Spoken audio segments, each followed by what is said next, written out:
Good morning, students. Today we'll discuss the topic 1.3.2 document view. In the previous lecture, we have discussed the component of the document window. First is the title bar, menu bar, formatting, standard, ruler, status, scroll bar, and last is the work area. The document view is related to the work area. There are the three type of view. First is the print layout view, second is the web layout view, and third is the full screen view.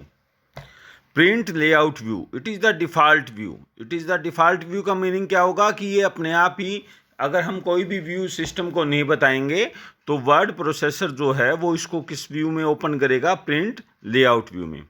This view show the document as it will look if printed.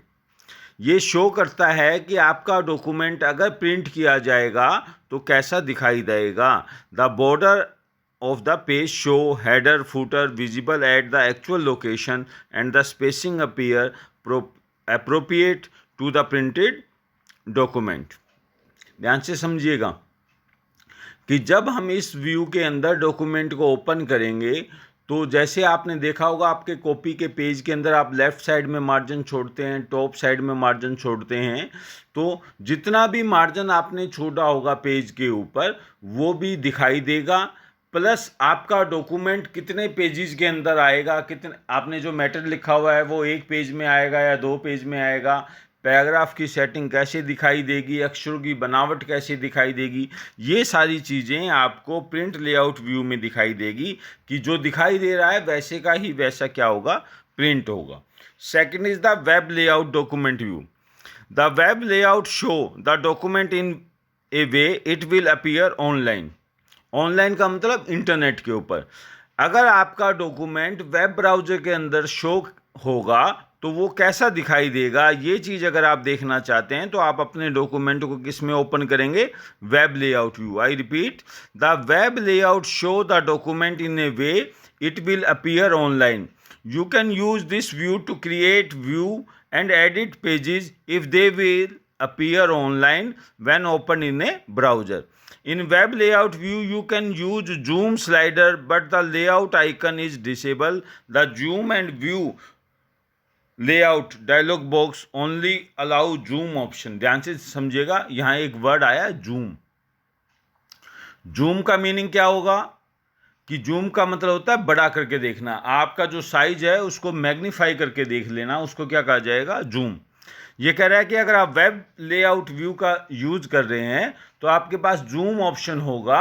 आप zoom की help से उसके size को magnify कर कर आप देख सकते हैं। Third is the full screen view. Full screen view का मतलब होता है कि जो भी डॉक्यूमेंट है ये आपको पूरी स्क्रीन के ऊपर दिखाई देगा। अदरवाइज तो क्या होता है कि जो डॉक्यूमेंट है वो आपको डॉक्यूमेंट विंडो में दिखाई देता है, जिसके अंदर सबसे पहले कल जैसे हमने डिस्कस किया था, सबसे ऊपर टाइटल बार होती है, फिर मेन्यू बार होती है, फिर आपका स्टैंडर्ड टूल बार, फिर फॉर्मेटिंग टूल बार, और फिर आपका डॉक्यूमेंट एरिया दिखाई देता है।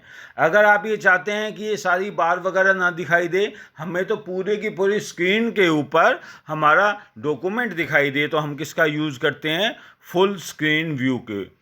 उसके बाद ध्यान से समझिएगा, यहाँ नोट के अंदर देखिएगा, अगर आप फुल स्क्रीन व्यू से बाहर आना चाहते हैं तो एस्केप आपके पास ऑप्शन है। आप कीबोर्ड से एस्केप दबाएंगे तो आप अगर फुल स्क्रीन व्यू के अंदर है तो आप वहाँ से बाहर आ जाएंगे। दूसरी बात, आप एक दूसरे व्यू को चेंज कैसे कर सकते हैं, तो आपके पास देखिए फिगर 1.3 के अंदर शो कर रखा है, file, edit, view, insert, format, table, tool, window, help. This is the menu bar. इस मेन्यू बार में से आपने क्या यूज करना है, व्यू को यूज करना है। जैसे आप व्यू के ऊपर क्लिक करेंगे पॉपअप विंडो आ जाएगी, डाउन साइड में एक विंडो आ जाएगी जिसके अंदर हमारा क्या लिखा हुआ है, print layout, web layout, tool bar, status bar, full screen and zoom. अब आप क्या करेंगे, आपको प्रिंट लेआउट यूज़ करना है तो प्रिंट लेआउट पे क्लिक कर दीजिए, वेब लेआउट यूज़ करना है तो वेब लेआउट पे यूज़ कर दीजिए, और फुल स्क्रीन मोड में जाना है तो you can click on the full screen mode. ध्यान से देखिएगा, हमने टॉपिक किया है the changing document view. To change the document view select the view, choose the desired view option as in figure 1.3। 1.3 में क्या दिया हुआ है कि व्यू के अंदर हम क्या है, print, web and full screen. जिस व्यू को आप चूज करना चाहें, जिस चीज़ को आप सेलेक्ट करना चाहें, उस चीज़ को आप सिलेक्ट कर सकते हैं। उसी व्यू के अंदर आपका डॉक्यूमेंट ओपन होगा। Next topic is the 1.3.3 creating, opening and saving a document. कि हम किसी डॉक्यूमेंट को क्रिएट कैसे करेंगे, किसी डॉक्यूमेंट को ओपन कैसे करेंगे और सेव कैसे करेंगे। First is the WYSIWYG। सबसे पहले तो ये टर्म याद रखिएगा, what you see is what you get. जो आपको दिखाई दे रहा है वही आपका प्रिंटिंग में आएगा, उससे अलग चीजें नहीं आएगी। That is the screen show you exactly how your document will look when you print it out. तो first is the select the option file from the file menu. A drop down menu will be display. From the file menu you use the new option and to create a new document. अगर हमें नया document create करना है तो हम क्या करेंगे, file menu के अंदर जाएंगे और किसका यूज करेंगे, न्यू का। देखिए फाइल लिखा हुआ है, फाइल के अंदर ब्लू कलर में आपका हाइलाइटर आ गया, न्यू के अंदर क्या लिखा हुआ है, टेक्स्ट डॉक्यूमेंट। क्योंकि हम किस में काम कर रहे हैं, राइटर में काम कर रहे हैं। राइटर में क्या यूज होता है, टेक्स्ट डॉक्यूमेंट। तो हम किसका यूज करेंगे, टेक्स्ट डॉक्यूमेंट का। जैसे आप टेक्स्ट डॉक्यूमेंट के ऊपर क्लिक करेंगे तो आपके पास नया डॉक्यूमेंट ओपन हो जाएगा। या फिर क्या है कि आप either click on the new document icon, ऊपर स्टैंडर्ड टूल बार में बी फिगर में देखिएगा न्यू आइकन है, वहाँ क्लिक कर दीजिए। या फिर आपके पास Ctrl+N इज द शॉर्टकट की, ये आपको याद करनी है। What is the shortcut key for new to open to create a new document, Ctrl+N। तीन तरीके मैंने आपको बताए। फर्स्ट इज द फाइल के अंदर आपने क्या किया, न्यू के अंदर टेक्स्ट। सेकंड तरीका क्या है कि हमारे पास हमने क्या किया, स्टैंडर्ड जो है टूल बार है वहाँ न्यू का आइकन है, वहाँ से हमने क्लिक कर लिया। और या फिर हमने क्या किया, प्रेस Ctrl+N। Ctrl+N को आप दबाएंगे कीबोर्ड से, प्रेस करेंगे Ctrl और N की को एक साथ, तो आपका नया डॉक्यूमेंट क्रिएट हो जाएगा। उसके बाद देखिए कि टैक्स एरिया। टैक्स एरिया का मतलब होता है कि द एरिया यू राइट और type the text is the text area. आपके पास बहुत स्क्रीन होती है, स्क्रीन में अलग अलग जगह हैं, कहीं टाइटल मेन्यू है, कहीं शॉर्टकट मेन्यू है, कहीं आपने रूलर सेट किया हुआ है। पेज का वो एरिया जहां आप लिखते हैं उसको टैक्स एरिया कहा जाएगा। जैसे आपने ध्यान दिया होगा, जब आप अपनी कॉपी या रजिस्टर में लिखते हैं तो आप लेफ्ट मार्जिन को छोड़ देते हैं, टॉप मार्जिन को छोड़ देते हैं। इसका मतलब उस पूरे पेज में कुछ हिस्सा आपने छोड़ दिया और कुछ हिस्सा आपने क्या किया, लिखने के लिए यूज किया है। जो हिस्सा लिखने के लिए यूज किया है उसको हम क्या कहते हैं, text area. The area where you write और type the text is the text area. उसके बाद देखिए word wrap and enter key. On a typewriter when you want to end a line you need to hit the return की।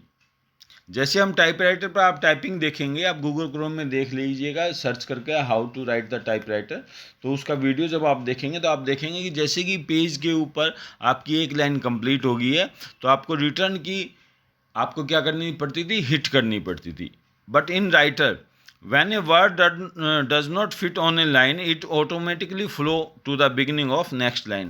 लेकिन आप typing करते समय word processor में आप देखेंगे कि जब आप इसको टाइप करते हैं तो टाइप करते समय क्या होगा कि अगर आपका वर्ड, आप सेंटेंस लिखते चल रहे हैं, पेज का राइट कॉर्नर आ गया और आपका जो वर्ड है वो उसकी स्पेलिंग कंप्लीट नहीं हो रही, तो सिस्टम अपने आप ही आपको नेक्स्ट लाइन में, नीचे वाली लाइन में ले आएगा।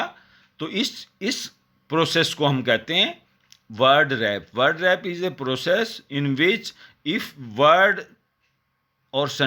a word does not fit on a line it automatically flow to the beginning of next line। और दूसरा तरीका क्या है, एंटर। जैसे हमने एक सेंटेंस लिख लिया, उसके बाद हमें नई लाइन में आना तो हम क्या प्रेस करेंगे, एंटर की का। वर्ड रैप और एंटर में ये अंतर है। एंटर तो आप कहीं से भी कर लेते हैं। वर्ड रैप क्या होता है कि जब हम राइट मार्जिन को अप्रोच कर जाते हैं और हमारा सेंटेंस या वर्ड कंप्लीट नहीं हो पा रहा, स्पेलिंग कंप्लीट नहीं हो पा रही, तो विंडो फिर क्या करेगा, ऑटोमेटिकली हमें नई लाइन में ट्रांसफ़र करेगा। उसके बाद आपने एक वर्ड सुना होगा, नॉन प्रिंटिंग करेक्टर।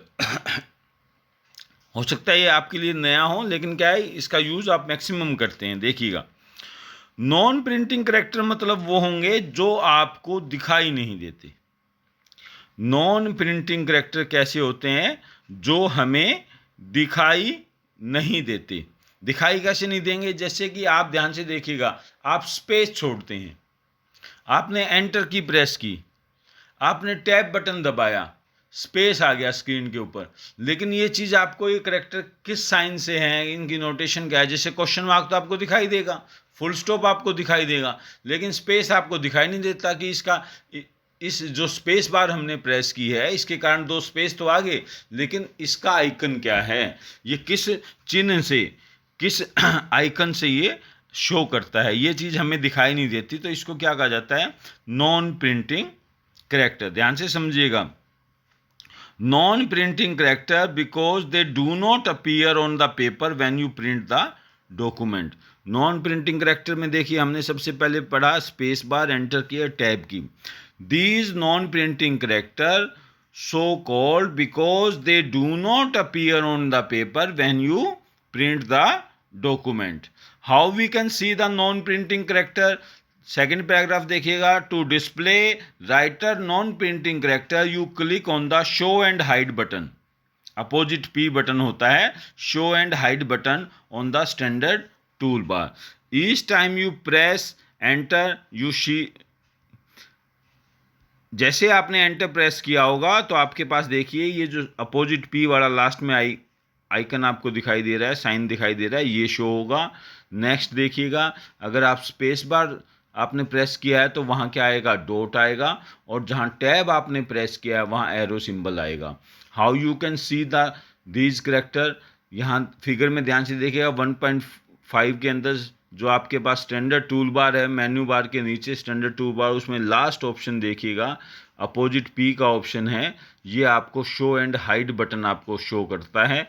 इस बटन को जैसे आप प्रेस करेंगे, देखिएगा स्क्रीन के ऊपर आपके पास डिफरेंट साइन शो हो रखे हैं। जहाँ जहाँ एंटर है वहाँ एंटर का साइन आया हुआ है, जहाँ स्पेस बार है वहाँ अपने डॉट आया हुआ है, और जहाँ टैब यूज़ किया हुआ है वहाँ एरो सिंबल आया हुआ है।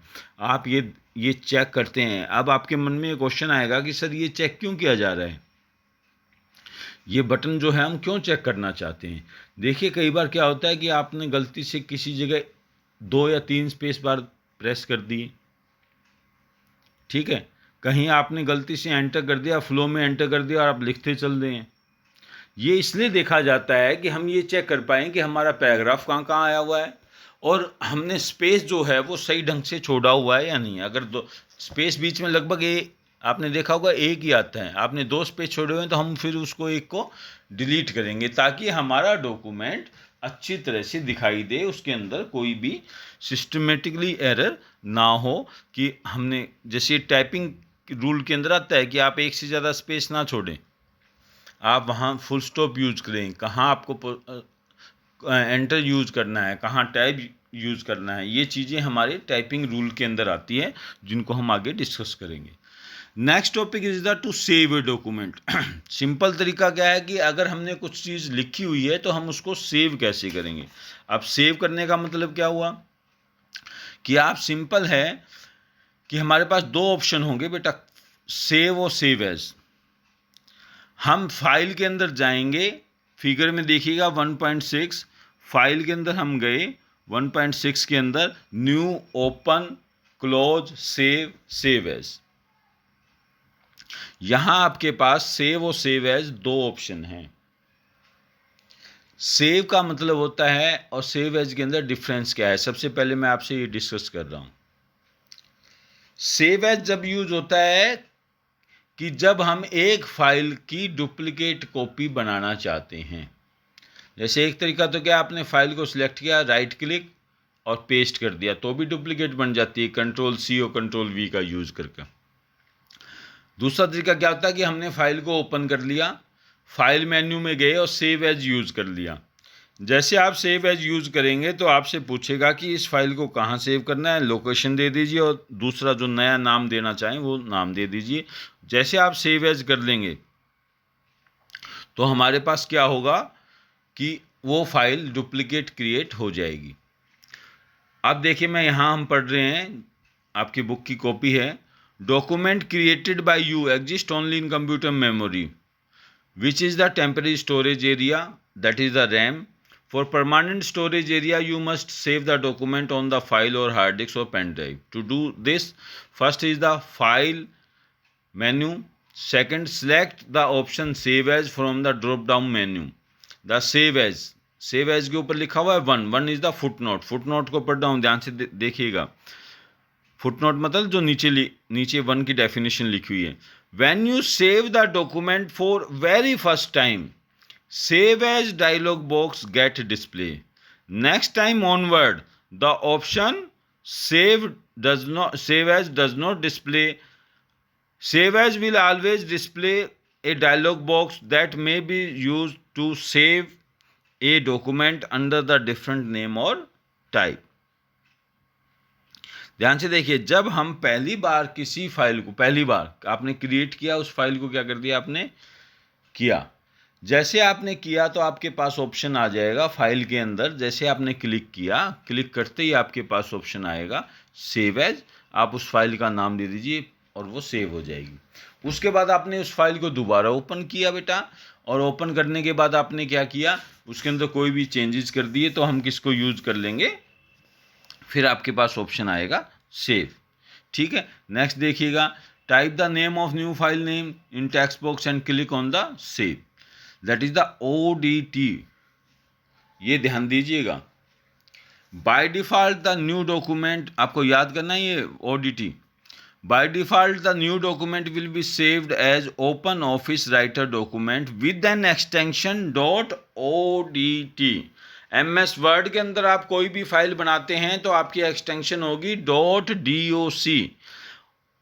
राइटर के अंदर आप कोई भी फाइल बनाएंगे तो फाइल के बाद 3 अक्षर जो एक्सटेंशन के आते हैं उनको, वो क्या आएंगे, ODT। ODT का मतलब ODF टेक्स्ट डॉक्यूमेंट। दोबारा रिपीट कर रहा हूं मैं, सेव और सेव एज। सेव के अंदर क्या होगा कि जब आप फाइल बना लेते हैं उसके बाद कोई भी एडिटिंग करते हैं तो सेव यूज़ करते हैं। सेव एज राइटर के अंदर जब हम पहली बार कोई फाइल क्रिएट करेंगे तो सेव एज ऑप्शन आएगा। उसके बाद उस फाइल के अंदर जब भी कोई काम किया जाएगा, चेंजेस किए जाएंगे तो सेव ऑप्शन से वो हो जाएंगे। दूसरा, सेव एज के अंदर क्या होता है कि जब भी आप किसी फाइल की डुप्लीकेट कॉपी बनाना चाहते हैं तो आपको सेव एज ऑप्शन यूज करना पड़ता है, ताकि हम उस फाइल के अंदर जो भी चेंजेस किए हैं उसके अंदर अगर आप चेंजेस को सेव करना चाहते हैं तो सेव, और उसकी डुप्लीकेट कॉपी बनाना चाहते हैं तो सेव एज ऑप्शन से हम उसकी डुप्लीकेट कॉपी क्रिएट कर सकते हैं। उसके बाद आता है क्लोजिंग ए डॉक्यूमेंट। किसी डॉक्यूमेंट को क्लोज कैसे किया जाएगा, जैसे आप सेव करेंगे तो क्या हो जाएगा, फाइल अपने आप ही क्लोज हो जाएगी। और दूसरा क्या तरीका होता है कि फाइल के अंदर क्लोज ऑप्शन मिलेगा आपको। फाइल मेन्यू के अंदर जैसे आपने क्लिक किया, क्लोज ऑप्शन है, जैसे हमने लास्ट पेज पर आपको मेन्यू मैंने आपको शो किया था, देखिए फाइल के अंदर आपके पास क्या है, क्लोज ऑप्शन। इस क्लोज ऑप्शन के ऊपर जाएंगे तो आपकी फाइल क्या हो जाएगी, क्लोज हो जाएगी। ध्यान से देखिए, जब आप फाइल को क्लोज करेंगे तो आपके पास सिस्टम एक और हेल्प करता है आपकी। अगर आपने मान लिया एडिटिंग की है और आपने सेव बटन अब तक यूज किया नहीं है और आपने क्या यूज कर लिया, फाइल क्लोज, जब वो फाइल को क्लोज करने की स्टार्टिंग करता है सिस्टम तो देखता है कि आपने प्रीवियस डाटा से कोई चेंजेस तो नहीं किए, तो वो आपसे पूछता है कि do you want to save it changes. अगर आप सेव के ऊपर क्लिक कर देते हैं तो क्या होगा कि वो पहले चेंजेस को सेव कर देगा और फिर फाइल को क्लोज कर देगा। और अगर आपने डिस्कार्ड के ऊपर क्लिक कर दिया तो क्या होगा कि जो चेंजेस आपने किए हैं उनको नल एंड वाइड कर देगा, उनको हटा देगा और प्रीवियस वाले ही डॉक्यूमेंट को रखकर फाइल को क्लोज कर देगा। ये ध्यान रखिएगा कि सेव ऑप्शन अगर आप यूज़ करते हैं तो जो चेंजेस किए हैं वो सेव हो जाएंगे, और अगर आपने डिस्कार्ड यूज़ कर लिया तो वो डिस्कार्ड नहीं होगा। Last is the exit writer. अगर हमने जो राइटर ओपन कर रखा है उससे हम बाहर आना चाहते हैं, उसको बंद करना चाहते हैं, तो कैसे करेंगे, तो फाइल के अंदर ही आपको ड्रॉप बॉक्स में आपको मिलेगा एग्जिट कमांड। आप एग्जिट कमांड को क्लिक करेंगे तो फाइल को क्लोज ऑटोमेटिकली क्लोज करेगा और राइटर से आपको क्या करेगा, बाहर ले आएगा। आज हमने टॉपिक डिस्कस किया है, इम्पोर्टेंट टॉपिक है। सबसे पहले हमने आपको पढ़ाया कि हमारे पास कितने कितने व्यू होते हैं। तीनों व्यू को हमने आपसे डिस्कस किया, print layout, web layout and full screen. उसके बाद हमने किया कि किसी भी फाइल के अंदर टेक्स्ट एरिया क्या होता है, वर्ड रैप क्या होता है, नॉन प्रिंटिंग करैक्टर क्या होते हैं। फिर हमने आपसे डिस्कस किया कि किसी फाइल को सेव कैसे करेंगे with the help of file save है, जो सेव के अंदर मैंने आपको डिफरेंस बताया। उसके बाद किसी फाइल को क्लोज कैसे करेंगे और फिर राइटर से हम एग्जिट कैसे करेंगे। आज आप इन चीज़ों को रिवाइज कीजिए। नेक्स्ट जो है टॉपिक 1.4 वो हम कल डिस्कस करेंगे।